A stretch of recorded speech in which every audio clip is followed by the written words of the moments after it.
Progress ఏంటి, ఈ లాక్యునాస్ ఏంటి అనేది మళ్ళీ పెట్టుకున్నాం. ఉచిత ఇసుక అవును, మంచి స్కీమ్ ఇవాళ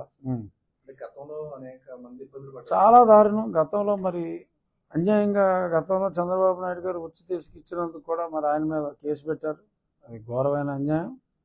మరి ఇప్పుడు ఎంతో పారదర్శకంగా మీరు డైరెక్ట్గా తవ్వి తెచ్చుకునే వాళ్ళు ఉంటే ఆ విలేజ్ వాళ్ళు మీరు బల్ల మీద తెచ్చుకోండి అని చెప్పి పెట్టి ఆ ప్రైస్ అంతా కూడా పారదర్శకంగా ఎక్కువ కాకుండా రీజనబుల్గా తవ్వడానికి ఇంత, ట్రాన్స్పోర్ట్కి ఇంత. గతంలో పోలిస్తే 40% రేటుకే ఇసుక సప్లై వస్తుంది. కాబట్టి ఇసుక అనేది అసలు కన్స్ట్రక్షన్ ఇండస్ట్రీకి చెప్పాలంటే కూరలో ఉప్పు లాంటిది. ఉప్పు లేకపోతే ఏ కూర మనం తినలేము, ఇసుక లేకపోతే అసలు ఏ కన్స్ట్రక్షన్ మనం ముందుకెళ్ళాం.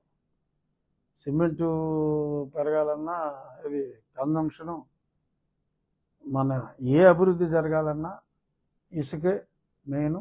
సో దాని మీద టాప్ ప్రయారిటీగా చంద్రబాబు నాయుడు గారు ఫోకస్ చేయటం.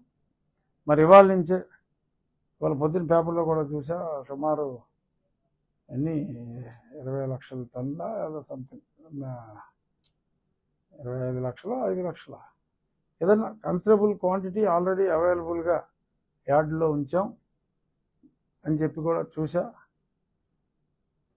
మన మనసు మంచిదైతే కన్నాలు వేసే అలవాటు లేకపోతే ఎన్నో పనులు చేయొచ్చు. అందులో భాగంగా చంద్రబాబు నాయుడు గారు, మరి కన్సర్న్ మినిస్టర్, చాలా డైనమిక్ మంత్రి మా కొల్లు రవీంద్ర, మరి వీళ్ళిద్దరూ ఈరోజు ఇంత ఫాస్ట్గా, అంటే ప్రమాణ స్వీకారం 12వ తారీఖు చేశారు. సో మరి 12వ తారీఖు ప్రమాణ స్వీకారం అంటే మరి ఇంకా మనకి 10వ తారీఖులోనే ఉన్నాం.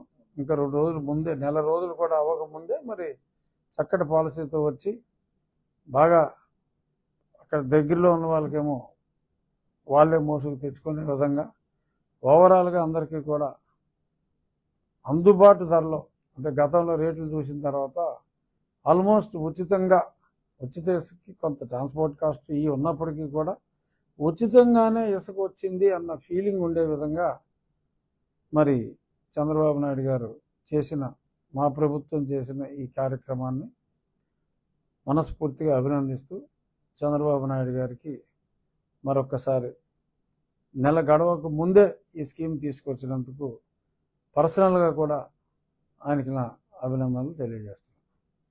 Thank you.